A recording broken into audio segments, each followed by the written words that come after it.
అందరికీ ప్రభువైన యేసయ్య నామంలో మరణాత. అందరూ బాగున్నారా? మరి ఈరోజు సాటర్డే, రేపు సండే. అందరూ మానకుండా మీ ఫ్యామిలీస్తో కలిసి చర్చ్కి వెళ్ళి దేవుణ్ణి మనస్ఫూర్తిగా మనసారా దేవుణ్ణి ఆరాధించండి. అందరికీ మరొకసారి మరణాత. ప్రియమైన దేవుని బిడ్డలారా, దేవదాసయ్య గారు ఒక మాట అన్నారు. అదేంటంటే, ఎక్కడ ప్రార్థన ఉంటుందో అక్కడ అభివృద్ధి ఉంటుంది. ఈరోజు మన కుటుంబంలో అభివృద్ధి లేదు, పిల్లల జీవితాల్లో అభివృద్ధి లేదు, కుటుంబంలో అభివృద్ధి అనేది కనబడట్లేదు, ఆశీర్వాదం రావట్లేదు, ఎప్పుడు కష్టాలు కన్నీళ్ళే అనుకుంటున్నావా?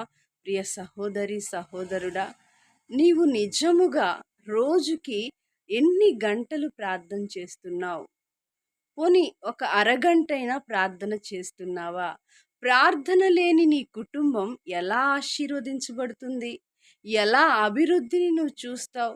పిల్లల భవిష్యత్తు ఎదగట్లేదు, ఎదుగుదల లేదని బాధపడుతున్నావే, నీవు ప్రార్థిస్తున్నావా లేదా? ఒకవేళ నువ్వు ప్రార్థిస్తుంటే ఖచ్చితంగా నీ కుటుంబంలో అభివృద్ధి ఉంటుంది. ఒకవేళ నీ కుటుంబంలో అభివృద్ధి లేదు, ఆశీర్వాదం లేదు, దీవెన లేదు అని నీవు అనుకుంటే నువ్వు ప్రార్థన చేయట్లేదు. అవునా? అయితే ఈ రోజు నుండి ప్రార్థన చేయడం ప్రారంభించు.